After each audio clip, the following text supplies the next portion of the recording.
Today we have Jennifer Knath, and she's the Director of Sales for Safari Legacy. You'll notice on her screen it says Poseidon Expeditions, and if some of you joined us for the Poseidon Expeditions presentation, Jennifer works for both companies. So it's great. We've been working with her for a while now, so it's been fun collaboration. Okay, so Safari Legacy has been creating legendary safaris since 1967, specializing in small group and special interest safaris with a focus on conservation and education. Jennifer will be reviewing 2 tours that we're offering in 2024 and doing a brief review of the Best of Kenya tour that we're offering this year. But next year we're offering Kenya again and also Tanzania. We've been offering these 2 trips with Safari Legacy for many years, and they've done a fantastic job for us. So welcome, Jennifer. Take it away. Hey everyone, how are you? Let me know if you can't hear me okay. I don't have earphones or anything, and Regina says sometimes my microphone is echoey. So I don't know if you can hear me okay. Can everybody hear me? Okay, good. Feel free to ask questions. You can ask them in the chat and we can address them at the end of the presentation. Regina is going to pull up the PowerPoint presentation and we'll go through that. And if I go too fast or if you have any questions, just let me know. But I'm looking forward to spending the next few minutes anyway with you guys. So as Regina was saying, I'm with Safari Legacy. We are a family-owned and operated company based in Arusha, Tanzania, and also in Nairobi, Kenya. It's a family. It's the actual family name is the Patel family, and they've been operating safaris for a very long time, since 1967. And we work with Michigan State, as Regina was saying. We've probably worked together for the last maybe 15, 20 years. And Regina has been in East Africa herself with us.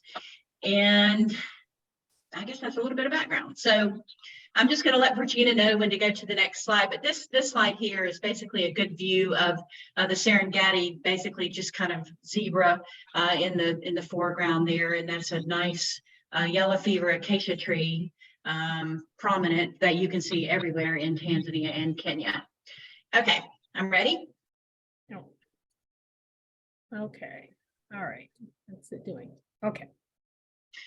This is kind of a good idea of what our vehicles look like. This is one of our alumni groups that visited us last year in Tanzania.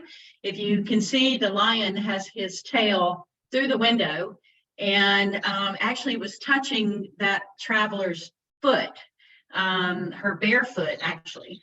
And lions sometimes will go close to the vehicle to get shade. And they're habituated to the vehicle itself and people in the vehicle. So there's no concern for safety or anything. As long as you don't get out of the vehicle, everything's good. So this is what our Land Cruisers look like. They're 4-wheel drive Toyota Land Cruisers. And they're actually quite comfortable. And we have 6 travelers in each vehicle. Okay. Just some really quick factual pieces of information on Tanzania. It is the largest country in East Africa. Obviously, Mount Kilimanjaro is the largest mountain or the highest mountain.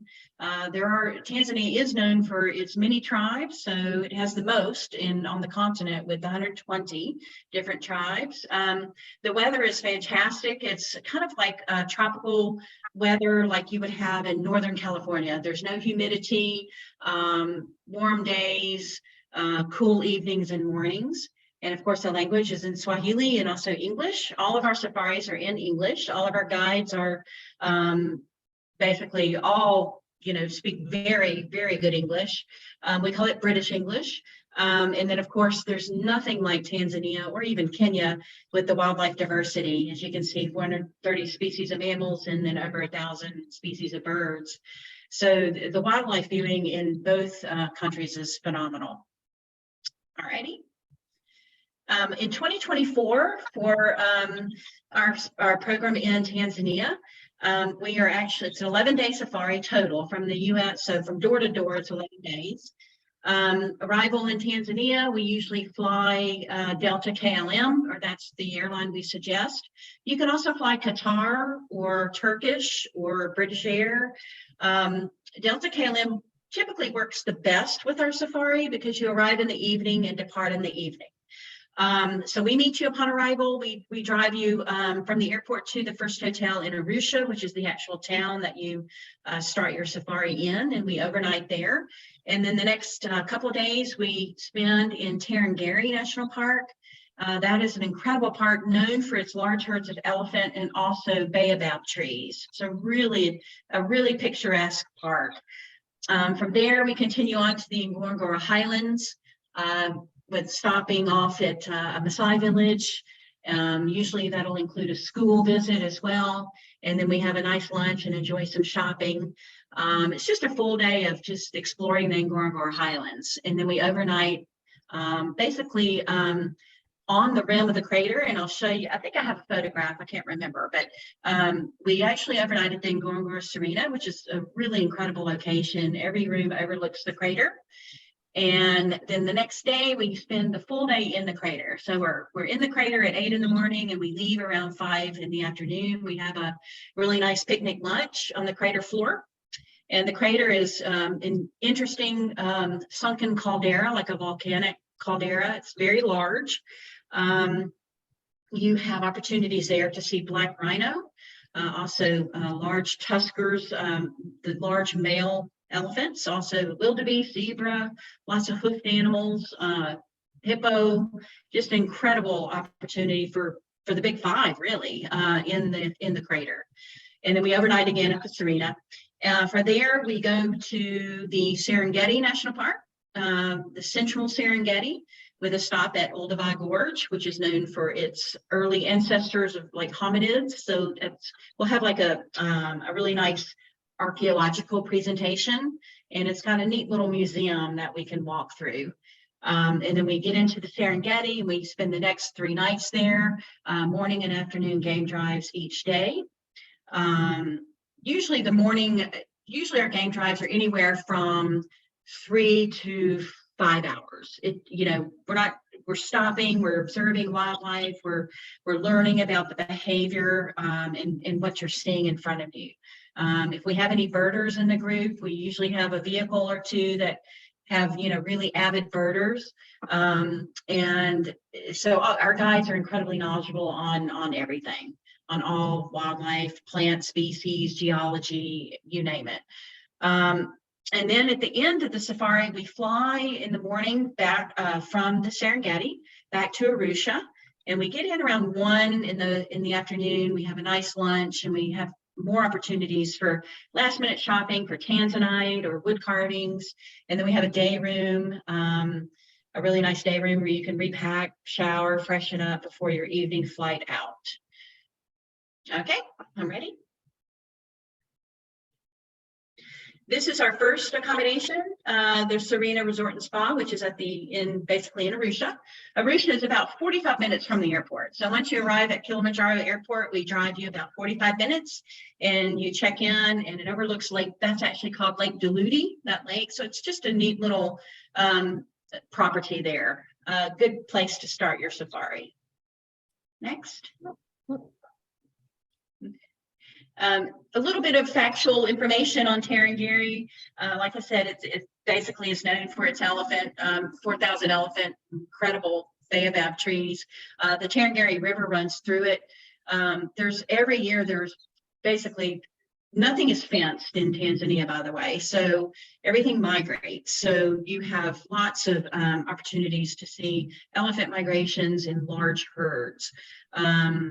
So it's just an incredible visit there. Also, you see a lot of lion, cheetah. You'll see pretty much everything except probably not leopard there and not hippo. But everything else can be seen there, especially elephants. Next. This is the camp that we stay in Tarangire. It's our what we call a permanent tented camp, and it is a luxury permanent tented camp. So everything you need is right there in your tent. So that is a tent. If you can believe that, it looks like a hotel, but it is a tent. And behind that are your like restroom facilities. You have a private shower, bathroom, and that sort of thing. Okay. And then we're on to the Ngorongoro crater. As I was mentioning before, it's the largest unbroken caldera. It's a great place to see the Big Five. So that's just a really good view. Actually, I think that's from the Ngorongoro Serena Lodge. Next, this is a black rhino. You will learn a little bit of differences between the black rhino and the white rhino. On this safari in Tanzania, you will not see the white rhino. You see those in Kenya. The black rhino is the most highly endangered. And you can tell it's a black rhino by its mouth. It's kind of a pointed mouth shape. So you'll have access, or you'll have opportunity to see that in both the crater and also in the Serengeti. Next. Here's the Ngorongoro Serena Lodge.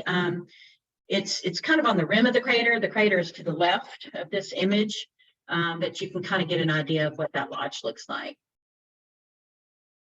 All right. And then we end up in the Serengeti, which is basically called the endless plains or the savanna grass plains. Lots of acacia trees. It's just a beautiful park. I mean, acacia trees everywhere. It's typically flat with mountains or hills sort of in the background. And then we are spending our time 3 days in the central area, the Serengeti. And the reason for that is the migration. The migration pattern goes in a circle between Tanzania and Kenya. Basically, the wildebeest and zebra migrate based on weather patterns, the rain, and how tall the grass gets. So when they've eaten all the grass in one place, they keep moving to the next place. So in February, which is when your departure is in 2024, I think it's February, is it February? Yeah, February 24th. January, February, March is a great time to be in Tanzania because the migration is occurring in the central Serengeti, and also calving, where the baby wildebeest are born right in mid to late February. All right. Just a really good plains zebra photograph that you will see lots of zebra. Leopard, you will have opportunities to see leopard in the Serengeti. It's probably one of the most elusive animals that you will see on safari, but you have about a 98% chance of seeing one. This is the Serengeti Serena Safari Lodge. So they look like little modular huts, but it's actually 2 floors, like one room is up top and one room is below. But it's an incredible location, and wildlife runs through the camp. So actually, besides the Ngorongoro crater, wildlife will run through all camps. Nothing is fenced in.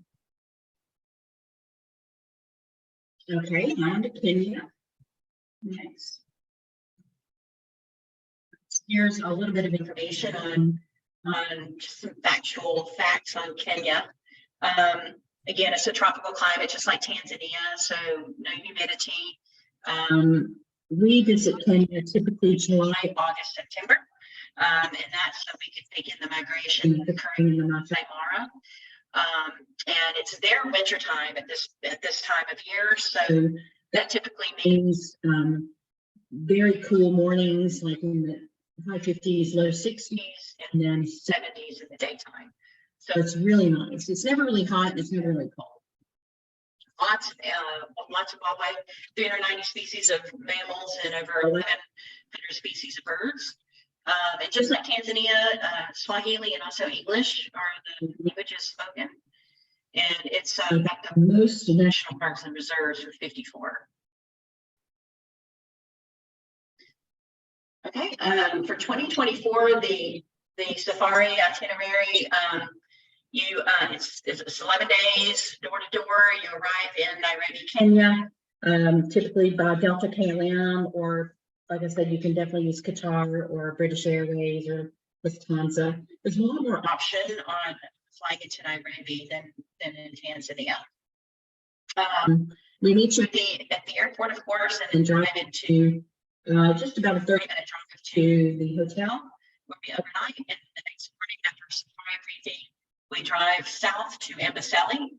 And Amboseli is known for its large herds of elephant, lots of flamingo, lots of hippo, and it's also one of the best places to see Mount Kilimanjaro, even though you're not in Tanzania. But you're seeing it from the other side and at a distance. So the Amboseli Serena is a great location to actually see Mount Kilimanjaro just right from your camp. So we're spending 2 days there, morning and afternoon game drives. The next day, after Amboseli, we continue on to Sweetwater's Cave Camp, which is located in a really interesting rhino conservancy called Olpacheta. It's basically known for the last 2 northern white rhinos on Earth. It's a mother and a daughter. So they are doing lots of reproductive research and things like that on how to expand the species. They're the last 2 known white northern rhino. So they're very well protected there. You can also see lots of plains game, zebra, giraffe, of course. And there's also a Jane Goodall chimp sanctuary in Olpacheta, so you'll have an opportunity to visit that and see rehabilitated chimps that they bring up from other areas of Kenya and also Tanzania. So we spend 2 nights there and then drive on to Lake Omantaita.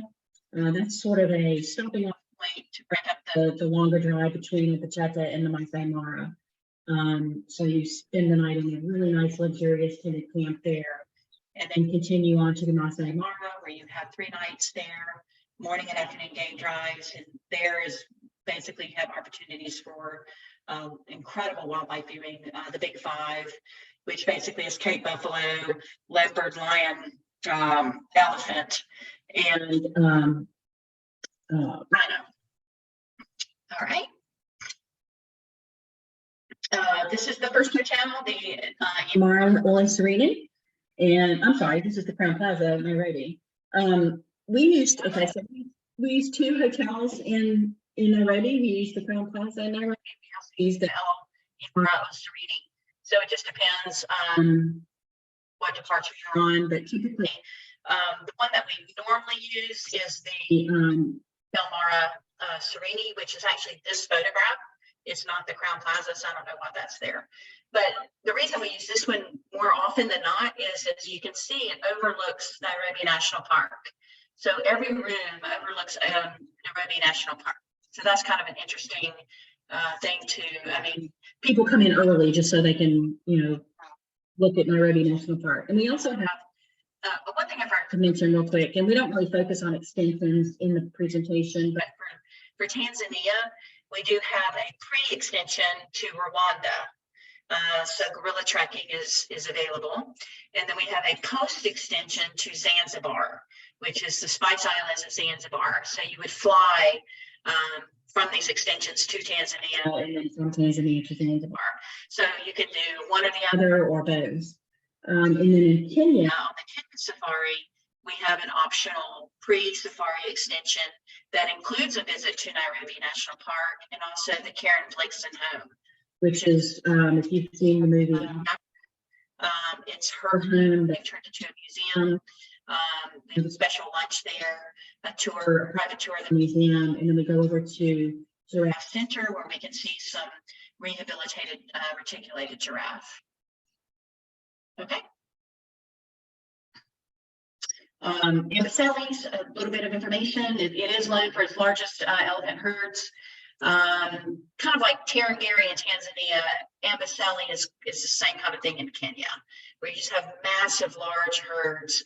And also the difference, just looking at this elephant, the Amboseli elephants are kind of gray in color, like this picture here, whereas in Tarangire, it's based on the soil.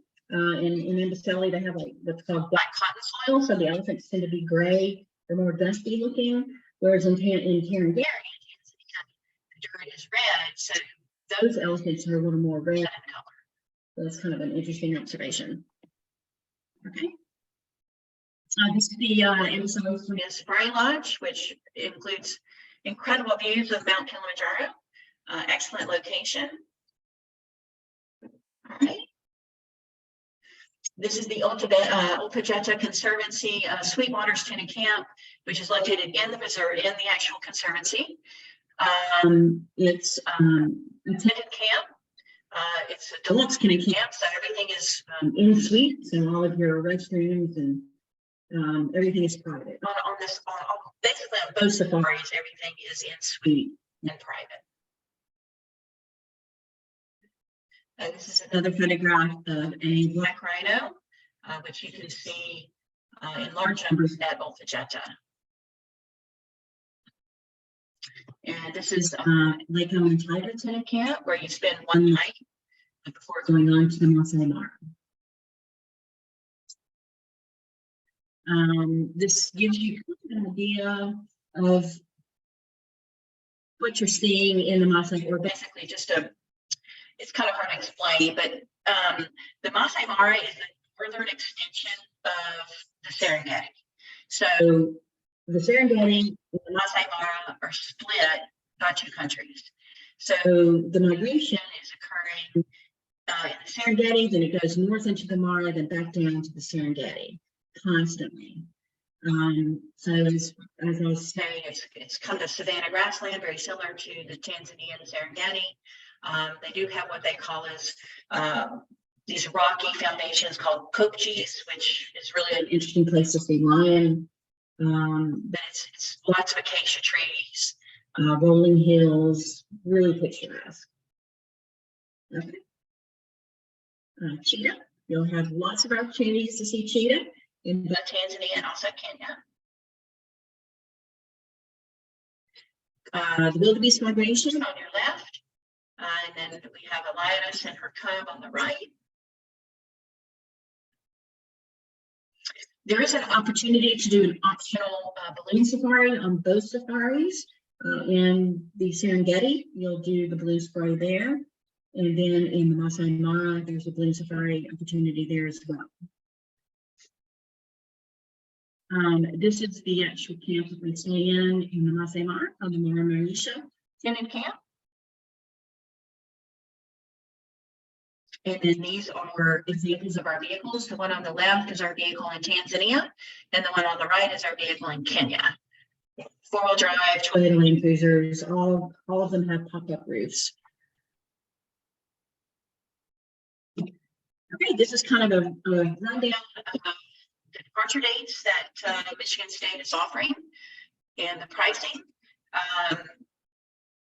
For the Kenya trip in 2023, it's $49.50, and as you can see, it went up $1,000 in 2024. We changed the itinerary a little bit, so it is a little bit different itinerary, but pricing obviously has gone up a lot from COVID.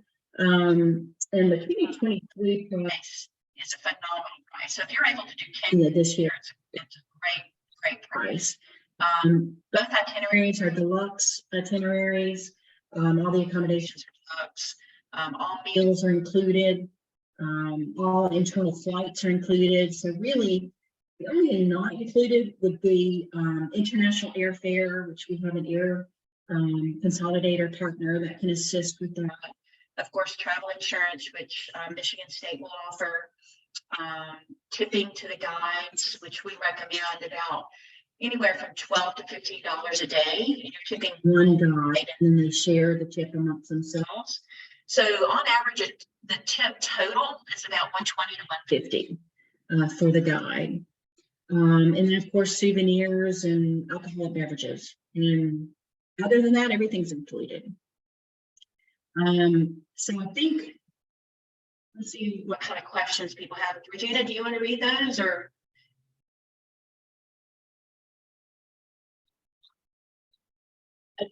All right. Let's hang on a second here. Let me get these out of the way. All right. The first question is, do you need a visa to travel to Tanzania and Kenya? Yes, and we will give you the website link for that. We suggest getting the visa about 2 months before departure. The cost for Tanzania is $100 per person, and the cost for Kenya is $50 per person. Okay. It's an online form. It's fairly it's kind of craziness to get your visa. I mean, they ask really interesting questions, but we give you the majority of the information. So we help you out with how to answer some of those questions. Okay, another question is, are there places to safely walk or exercise at any of these destinations? Yes and no. In some of the accommodations, like in Ngorongor's Crater Lodge, you can walk around that lodge, no problem, because it's actually on the rim of the crater. However, the majority of the accommodations are located in the national park, and nothing is fenced in, so wildlife is around. So you probably would not want to do much walking outside. Most of these accommodations do have a gym, so that is an option. If you will have some downtime, usually around lunchtime. We come back after our morning game drive, have lunch, relax at the hottest part of the day. When I say hot, like 75, 80 degrees, and then go back out around 2 o'clock in the afternoon. Okay. And another question, how long is the flight from the States? From the US, typically it's about 9 hours to, let's say, Amsterdam, if you're flying Delta KLM. And then about 9 hours from there to Tanzania or to Kenya. Usually you have 2 to 6 hours in Amsterdam, depending on the flights. So it's 8 or 9 hours over there, a couple hours in the Amsterdam airport, and 8 or 9 hours over to East Africa. All right. Okay. What is the weather like for each of these 3 trips? Based on, I assume it's based on the time of year. Okay. If you're looking at Tanzania in February, it's their summer. Their seasons in East Africa are opposite ours here. So February is their summer. So warm days, cool nights. I would say on average, the daytime temperature is about 80 degrees. No humidity, and in the morning and evening temperatures are about 60 degrees. In Kenya, when you're there in August, it's their winter time, and that means that it's cooler for them, which is high 50s, low 60s in the mornings and evenings, and 70s, low 80s in the afternoons. Really, clear skies, no rain. Just really nice weather. I mean, it's basically any time of year is good because it's a tropical climate. And that doesn't mean humidity. Sometimes people think that means like rainforest, but it's more like, the only thing I can compare it to is like Northern California weather, if you've ever been to Northern California. Okay. Do you recommend malaria medication? Yes, most definitely. There's a pill that we recommend called Malarone. They also have a generic version of that, which is it's a lot cheaper than the regular Malarone. But you take it one time a day. We highly recommend it because you're not going to see a lot of mosquitoes really. But if you see a mosquito, it's probably carrying malaria because the population carries malaria. So that's the issue, is the population itself carries malaria. Because nobody that lives there takes malaria medication. Yes. Do you need vaccines other than COVID vaccine? Well, nothing is required at all to enter Tanzania or Kenya, not even COVID vaccine. It's highly suggested. And if you don't have a COVID vaccine, you have to have a negative PCR test for Kenya.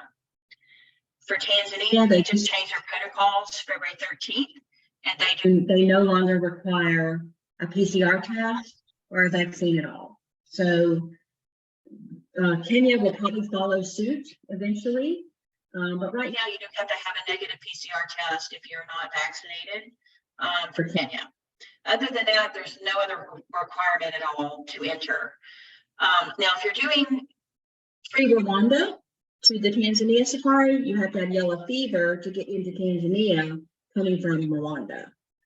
But coming from the US to Rwanda or to Tanzania to Kenya, you don't have to have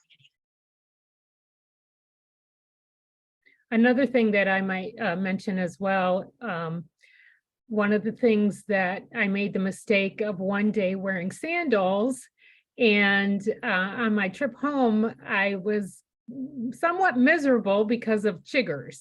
So if anyone knows what chiggers are, the little, and they will, your hands will itch quite a bit. There is a insecticide that you can soak your socks and underwear and other clothing in ahead of time. You can spray it on, and that will deter insects. But if you want to make sure that you don't get those, just make sure you spray your legs really well, or use that insecticide, because you don't want to be miserable like I was. And we had a few other people on the trip that experienced that as well. So yeah. It's not, I mean, it's, you know, the insects are really not a common problem. It can occur if it just rained, especially, which would be more prevalent like in Tanzania in February than Kenya. You're not going to have any rain in Kenya that time of year. But the insects are really not that bad. Yeah, they're really good things fairly recently on deterring a lot of insects, especially like biting flies or anything like that. The parks have put out like a cloth that they treat. It's a blue cloth. And so the insects are attracted to that particular cloth, or that like that treatment that they have on it. But you can wear shorts, you can wear sandals if you want to. I mean, you just need to be careful and, you know, use bug spray if you want to. I mean, I wear shorts, or you know, you can wear running shoes, you can wear chacos, Birkenstocks, keys, flip-flops, some sort of sports sandal. There's no hiking really, unless you're in Rwanda, but there's no hiking on the Tanzania or Kenya safari. So it's a very easy, physically easy safari Trip to do. As long as you can get in and out of a vehicle and walk from the vehicle to your room, then you're good to go. Yes. As Jennifer mentioned, I had the pleasure of going to Tanzania with Safari Legacy, and I think the entire time I was there, the only mosquito I saw was inside of one of the rooms, actually. But I think I only saw one. So yeah, right. Like you mentioned, you're not going to see too much, but just to, you know, take precautions. So anyway. Yeah, you probably see more. I'm in Birmingham, Alabama, so I see more here than I do on safari. Yeah. So, yes. And, you know, the Tanzania trip was wonderful. It was just, the guides were so, I mean, I was just amazed at how educated they are about all the wildlife. And one day we were, you know, driving down the road, he was going a pretty good clip, and all of a sudden he just stops the vehicle, and he could see in this little bush that there was a snake up in the bush. And I'm like, how did he see that? But they're so well trained to spot things like this. And so it's a wonderful experience. So it is, and it's from an educational standpoint, you might be driving along and there's a yellow thorn acacia, which is a very sharp thorn. And so our guides will get out and they'll show our group the actual thorn, and it's got a big kind of like a seed on it, and inside that seed are ants. And so it's kind of a symbiotic relationship between the ant and the thorn, and the only animal that can eat that is the giraffe. But the ants don't bother the giraffe. So it's really interesting how everything works together and like in a partnership. And it's really interesting how they do that. And the guides will explain how that happens. So you get a lot of hands-on experience as well.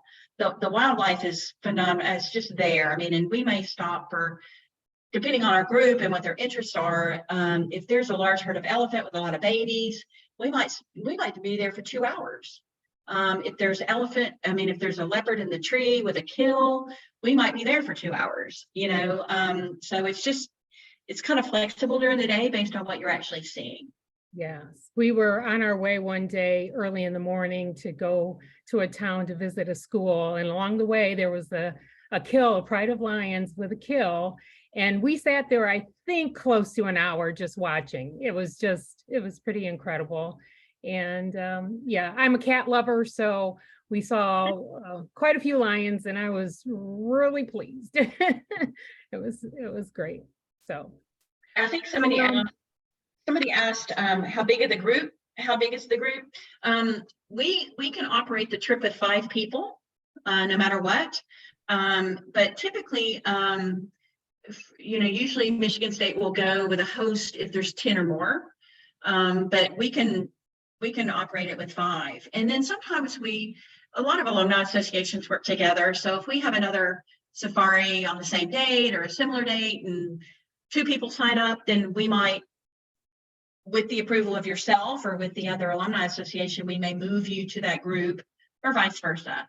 But typically this is a private safari for Michigan State, and we will operate it with a minimum of 5 people. So that's, sometimes we can do it with 2 people. It just depends. I mean, if we do it for 2, the pricing might change a little bit, not much, $100, $200 extra. So because we're the ground operator and the tour operator, we have a lot of flexibility on operating our safari. So it's kind of like just what's going on at the time, case by case.